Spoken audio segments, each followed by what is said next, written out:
Thank you, Mr. Chair. Mr. Smith, I want to discuss Volume 2 of your report, which summarizes the findings of your investigation into President Trump's hoarding of classified documents at Mar-a-Lago and his efforts to obstruct the FBI's investigation. Mr. Smith, is it generally the practice for a special counsel's report to be made public to the American people? I want to say first, I'm limited what I can say about Volume 2 because of Judge Cannon's order. I can say generally that with respect to special counsels, there are regulations that direct a special counsel to draft a report. Whether that report becomes public is determined, the Attorney General has the authority to determine that. To the best of your knowledge, was Special Counsel Mueller's report made public in full? I know it was made public. I'm not sure if it was made public in full. What about Special Counsel Hur's report?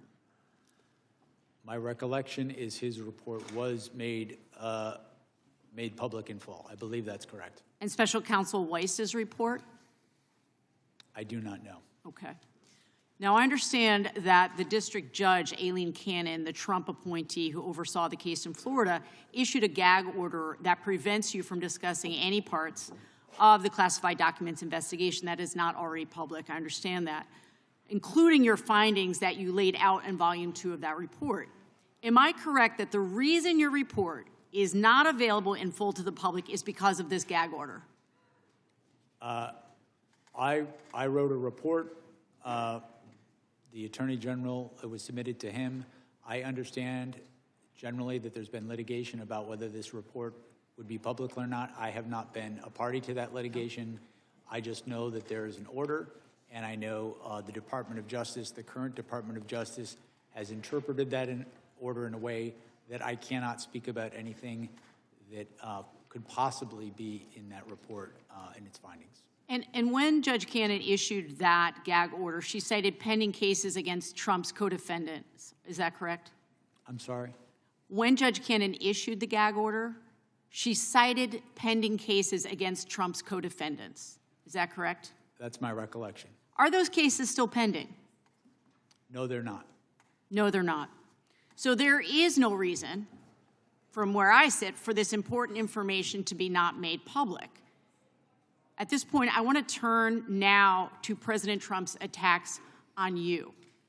Trump has a playbook for how he handles people who try to hold him accountable. In August 2023, right after your office indicted him, President Trump shared that playbook on social media for everyone to see. He wrote, "If you go after me, I'm coming for you." Trump has said that you, Mr. Smith, should be investigated and put in prison. He called you a disgrace to humanity, a radical left Marxist, a criminal. In fact, Trump has used the words deranged Jack Smith 185 times on Truth Social.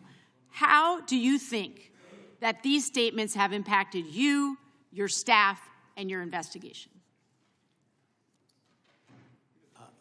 With respect to me, I think the statements are meant to intimidate me.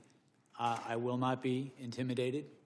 I think these statements are also made as a warning to others what will happen if they stand up. And I am, as I say, I'm not going to be intimidated.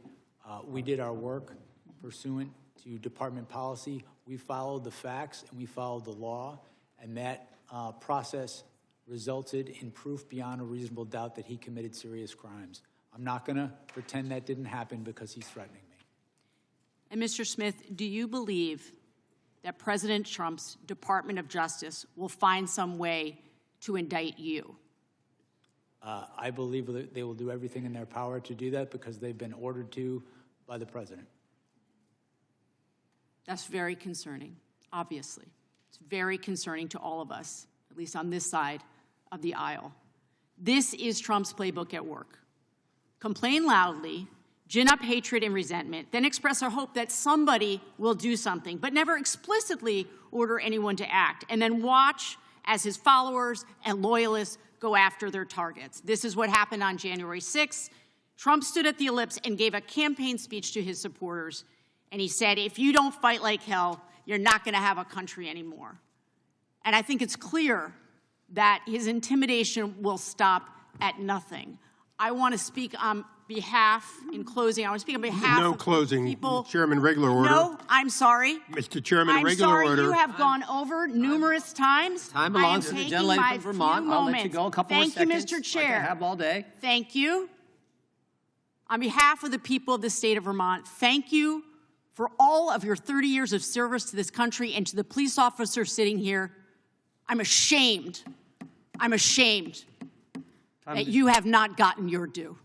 Time of the gentlelady has I expired. yield back. Wait just a second. We have one more thing to share. We want to say a heartfelt thank you for watching and supporting PBS News. Without you, we simply wouldn't be able to provide the news and the information that you trust. So thank you from everybody here at PBS News.